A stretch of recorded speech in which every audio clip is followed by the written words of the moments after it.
जय हिंद मेरे प्यारे साथियों, बिग बी जी के जीएस क्लासेस में आपका स्वागत है। आज हम इकोनॉमिक्स के सेकंड क्लास की चर्चा करने वाले हैं। हमने पिछले क्लास में क्या पढ़ा था उसको थोड़ा रिवाइज कर लेते हैं ताकि हमें आगे पढ़ने में, आगे समझने में हमें आसानी हो। तो हमने पिछले क्लास में चर्चा किया था कि इकोनॉमिक्स दरअसल जो है ना पैसे के बारे में नहीं बताता है। इकोनॉमिक्स यह बताता है कि हमें पैसे का उपयोग कैसे करना चाहिए। जैसे इकोनॉमिक्स का मतलब यह होता है, अर्थशास्त्र का मतलब यह होता है कि कम से कम लागत में हम ज़्यादा से ज़्यादा रेवेन्यू कैसे प्राप्त कर सकते हैं, यानी कम से कम लागत में हम ज़्यादा से ज़्यादा लाभ कैसे अर्जित कर सकते हैं। इसे दूसरे शब्दों में अगर बोला जाए तो मिनिमम रिसोर्स से मैक्सिमम रेवेन्यू हम कैसे प्राप्त कर सकते हैं। और हमने पढ़ा था कि अर्थशास्त्र का जो जनक होता है वह एडम स्मिथ होता है, लेकिन वही अगर पूछ दिया जाए कि भारतीय अर्थशास्त्र का जनक कौन है, तो भारतीय अर्थशास्त्र का जनक जो है वो विश्व सुरैया को कहा जाता है। अगर अर्थशास्त्र में छोटा मोटा विकास अगर देखने को मिलता है तो उसे हम माइक्रो शब्द से संबोधित करते हैं। वही अगर अर्थशास्त्र में अगर बड़ा विकास देखने को मिलता है तो उसे हम मैक्रो शब्द से संबोधित करते हैं।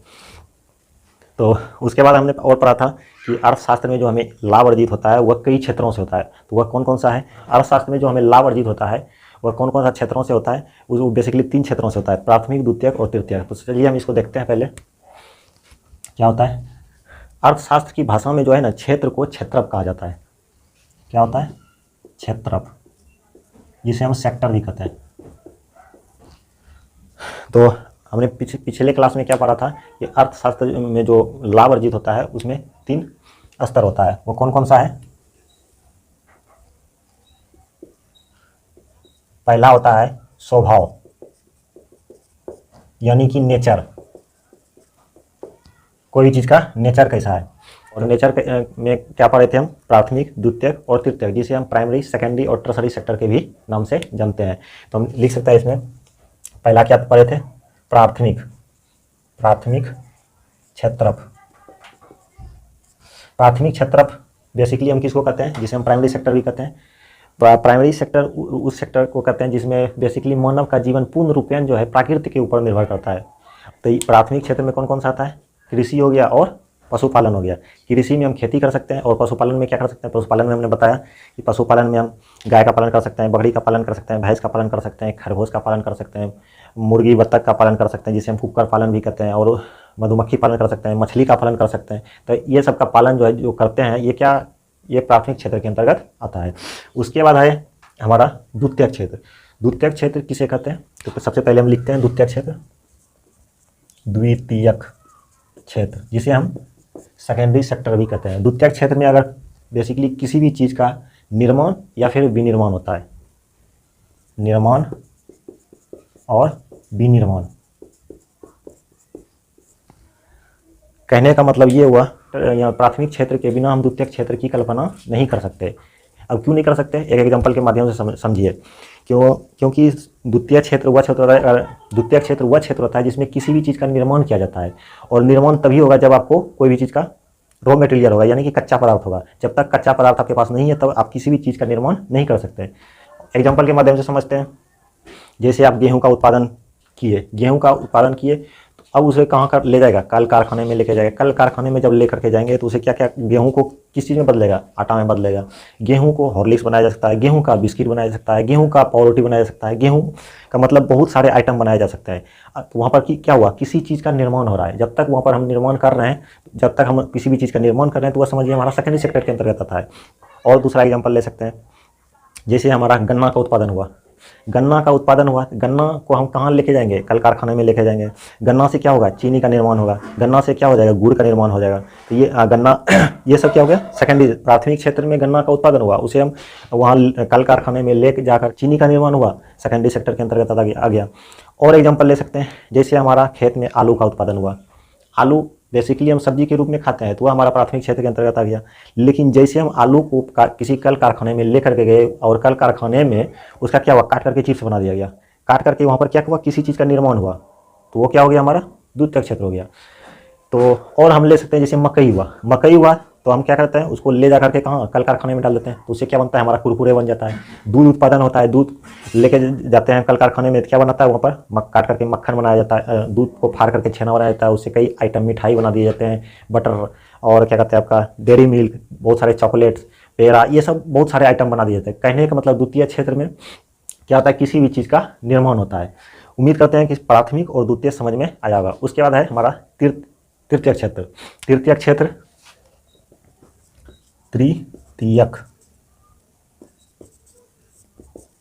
क्षेत्र। तृतीयक क्षेत्र को हम दूसरे शब्दों में सेवा क्षेत्र भी कहते हैं, यानी कि लिख सकते हैं हम सेवा क्षेत्र, जिसे हम अंग्रेजी में सर्विस सेक्टर भी कहते हैं। तृतीयक क्षेत्र को हम बेसिकली सर्विस सेक्टर यानी कि सेवा सेक्टर भी कह सकते हैं। तृतीयक क्षेत्र वह होता है जो प्राथमिक और द्वितीयक दोनों के बीच की कड़ी होती है, उसे हम तृतीयक क्षेत्र कहते हैं। जैसे प्राथमिक क्षेत्र को भी थोड़ा मदद कर दिए और सेकेंडरी क्षेत्र को भी हम थोड़ा मदद कर दिए, वो जो मदद हम किए वो हमारा तृतीयक क्षेत्र हो गया। और एग्जाम्पल के माध्यम से समझते हैं। जैसे हमारा गेहूं का उत्पादन हुआ और हम उसे कहाँ लेके चले गए, कल कारखाने में। कल कारखाने में आप सर पे उठा करके तो नहीं लेके गए होंगे, वहाँ पर किसी न किसी वाहन का प्रयोग किए होंगे। वाहन यानी कि आपका परिवहन, किसी न किसी परिवहन, ये हमारा क्या हो गया, तृतीय क्षेत्र के अंतर्गत हो गया। अगर परिवहन लेकर के जा रहे हैं, ठीक है, हम गाड़ी लेकर के जा रहे हैं और समझ लो कारखाना जाने से पहले हम किसी को ठोक दिए, अब कौन आएगा, पुलिस हमारा तृतीय क्षेत्र के अंतर्गत आता है। पुलिस आई और पुलिस किसको फ़ोन करेगी, एम्बुलेंस को, और जैसे फ़ोन किया तो वह क्या हो गया, टेली कम्युनिकेशन, वह भी एक तृतीय क्षेत्र के अंतर्गत आता है।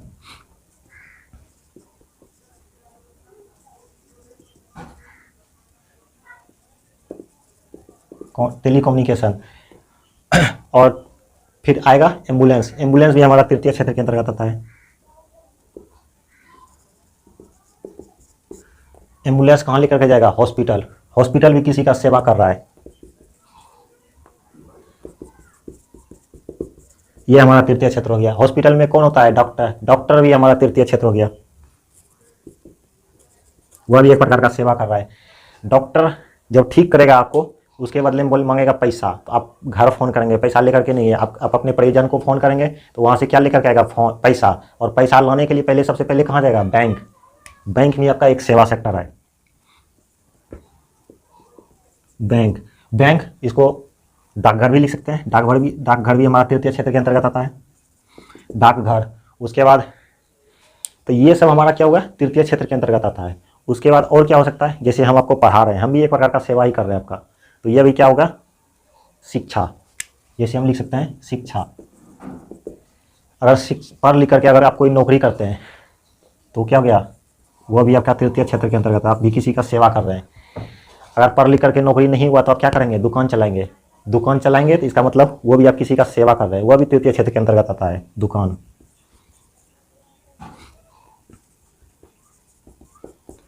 उसके बाद फिर क्या, अगर पेट्रोलियम पदार्थ जो हमारा निकला, वहाँ से हम लेकर के कहाँ गए, कल कारखाने में क्या हुआ, उसे रिफाइन किया गया। रिफाइन करने के बाद क्या हुआ, उससे किरोसिन तेल निकला, उससे डीजल निकला, उससे पेट्रोल निकला, उससे ही हमारा क्या कहते हैं, हवाई जहाज का फ्यूल। हवाई जहाज में बेसिकली किरोसिन तेल का ही यूज होता है, और उसमें और केमिकल मिलाया जाता है, जैसे इथाइल मर्केप्टोन मिलाया जाता है, ताकि हवाई जहाज जब समताप मंडल में जाता है ना, वहाँ का टेम्परेचर माइनस में चला जाता है। तो माइनस में जब चला जाता है ना, तो वहाँ पर इथाइल मर्केप्टोन अगर उसमें नहीं मिलाया जाएगा तो वह जम जाएगा, और जब जम जाएगा तो पता चलेगा सब नीचे आ जाएगा। इसीलिए उसमें इथाइल मर्केप्टोन मिलाया जाता है, ताकि वह जो है निम्न ताप होने पर भी वह जमे ना। और क्या कहते हैं, उसमें जब रिफाइन करने के लिए वहाँ लेके गया तो उससे क्या हुआ, डीजल किरोसिन पेट्रोल निकला। और अगर उसमें जो कचरा बच गया तो उससे क्या बन जाता है, उससे हमारा ग्रीस बन गया। और अगर उसमें थोड़ा बहुत कचरा उचरा बच गया है तो उसको भी फर्नेस करके क्या बनेगा, हमारा बॉडी में जो लोशन लगाते हैं वो बन गया। और उससे अगर कचरा उचरा बन गया तो उससे फेस का क्रीम बना दिया जाता है। तो ये सब जो है ना पेट्रोलियम पदार्थ ही बनाया जाता है। तो आप लोग जो लगा रहे हैं, क्रीम जो लगा रहे हैं ना, वो हमारा पेट्रोलियम पदार्थ का ही बना हुआ है। वो अच्छा चीज़ नहीं होता है। ये सब हमने पिछले क्लास में भी चर्चा किया था। अब हम जो है कि आज का क्लास की चर्चा करने वाले हैं। तो अब हम देखते हैं कि हमारे जो लाभ जो अर्जित हुआ, प्राथमिक, द्वितीयक और तृतीयक, जो तीनों क्षेत्र से हमें जो लाभ अर्जित हो रहा है, तो उसमें दूसरा स्तर क्या होता है, शर्त। क्या होता है, शर्त, जिसे हम टर्म एंड कंडीशन भी कहते हैं, टर्म एंड कंडीशन। इसमें यह बेसिकली दो प्रकार का होता है। कौन कौन सा होता है, पहला संगठित और दूसरा असंगठित। संगठित और दूसरा असंगठित। अब हम समझते हैं, संगठित का मतलब होता है ऑर्गेनाइज्ड और असंगठित का मतलब हो गया अनऑर्गेनाइज्ड। तो हम समझते हैं संगठित किसे कहते हैं। संगठित बेसिकली उसे कहते हैं जिसमें किसी भी चीज़ का टाइम फिक्स है, छुट्टी फिक्स है, अवकाश फिक्स है। तो ये सब किसी भी, जैसे संगठित में क्या हो गया, किसी भी चीज़ का टाइम फिक्स है, छुट्टी करने का टाइम फिक्स है, और अगर आप रिटायरमेंट हो रहे हैं तो उसका टाइम फिक्स है। और इसके अलावा जैसे आप मान लीजिए कहीं पर काम कर रहे हैं, उसमें बहुत सारे रूल रेगुलेशन होता है। अगर आप रूल यानी कि कंडीशन होता है, अगर उस रूल को आप फॉलो नहीं करेंगे तो आपको क्या करेगा, आपको कंपनी निकाल देगी या फिर वहाँ से आपको टर्मिनेट कर देगा। तो ये सब होता है, क्या होता है, टर्म एंड कंडीशन, जिसमें कोई भी चीज़ का ये नियम कानून कायदे फिक्स हैं, उसे हम संगठित कहते हैं। और जिसमें ये सारे कानून कायदे कुछ भी नहीं होता है, उसे हम क्या कहते हैं, असंगठित। इसमें कुछ भी कोई कानून कायदा या फिर छुट्टी करने का टाइम या फिर जाने का टाइम, आने का टाइम, ये सब कुछ भी फिक्स नहीं होता है, उसे हम असंगठित कहते हैं। अब है तीसरा, जिसे हम स्वामित्व भी कहते हैं। स्वामित्व, जिसे हम स्वामित्व यानी कि मालिक, जिसे हम दूसरे शब्दों में मालिक लिख सकते हैं, मालिक। अब इसमें देखते हैं कि यह भी होता है। अभी फिलहाल 2 प्रकार के बताएंगे, बाकी अगले क्लास में हम बताएंगे। इसमें पहला होता है कि सार्वजनिक। सार्वजनिक को ही हम सार्वजनिक लिख सकते हैं, या तो फिर सरकारी भी लिख सकते हैं। सार्वजनिक को ही दूसरे शब्दों में सार्वजनिक भी कहा जाता है। उसके बाद दूसरा होता है निजी। अब हम समझते हैं इसको एग्जाम्पल के माध्यम से।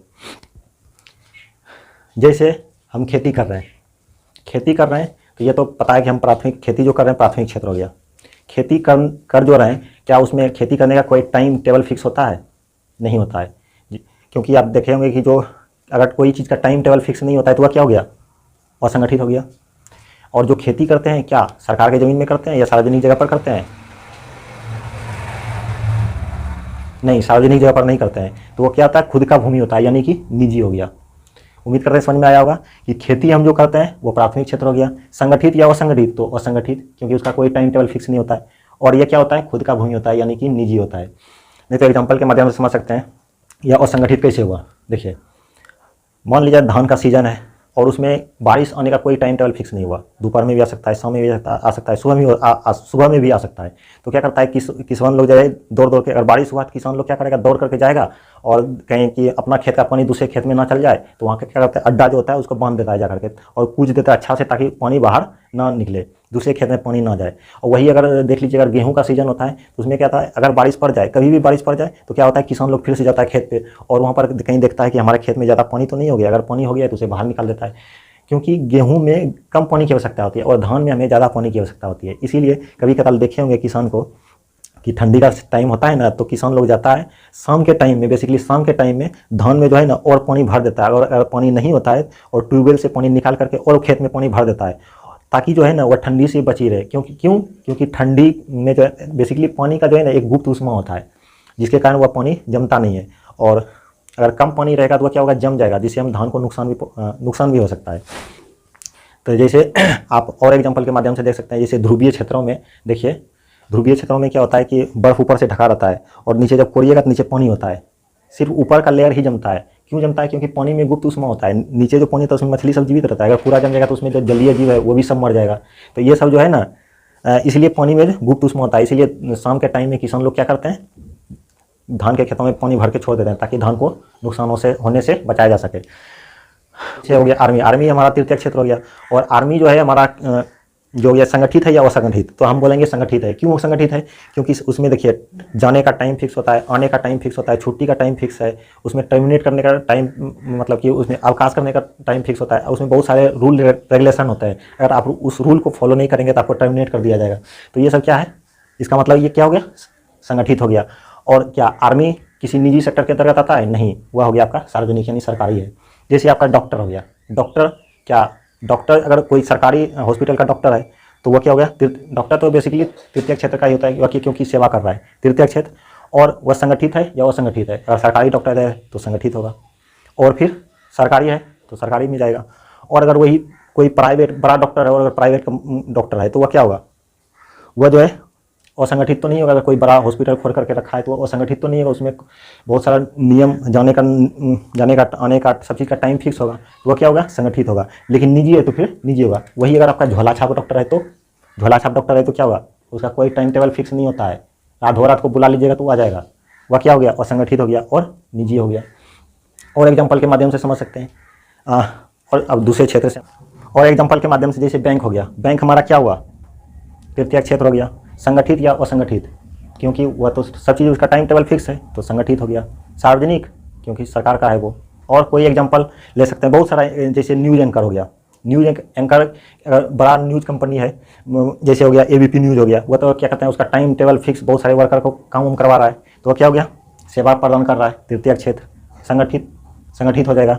और क्या, चैनल बेसिकली निजी कंपनी का होता है, तो क्या हो गया, निजी हो गया, सरकारी तो हो ही नहीं। जैसे हम आपको पढ़ा रहे हैं, यह भी एक प्रकार का सेवा हो गया, हम आपका सेवा कर रहे हैं, तो क्या होगा, तृतीय क्षेत्र संगठित या असंगठित, तो असंगठित, इसका कोई टाइम टेबल फिक्स नहीं है, हम आपको कभी भी क्लास लेने के लिए आ जाते हैं। और क्या हुआ, निजी हो गया, हमारा कोई भी चीज़ हम किसी भी सार्वजनिक जगह पर नहीं पढ़ा रहे हैं, ना ही क्या कहते हैं सरकार की भूमि, ये हमारा खुद का भूमि है, यहाँ पर खुद का लैंड है, खुद का बोर्ड है, खुद का टेस्टर है, खुद का ये हमारा ये सब चीज़ जो है हमारा खुद का है, इसीलिए ये सब चीज़ क्या हुआ, हमारा निजी हो गया। और एग्जांपल लेना चाहें तो आप अपने मन से एग्जांपल लीजिए, इसको समझिए, क्योंकि हमने इतना विस्तार से समझाया, आपको उम्मीद करते हैं सारा चीज़ समझ में आ गया होगा। अब हम आगे की क्लास हम कल करेंगे। और अगर वीडियो अच्छी लगी हो तो लाइक, सब्सक्राइब और शेयर जरूर कीजिए। जो व्यक्ति पहली बार वीडियो देख रहे हैं वह जो है कि चैनल को सब्सक्राइब कर लीजिए, लाइक कीजिए और शेयर भी कर लीजिए। और कोई भी ऐसा सार्वजनिक कार्य जिसे करने से आपको खुशी मिलती है उसे अवश्य करें। धन्यवाद।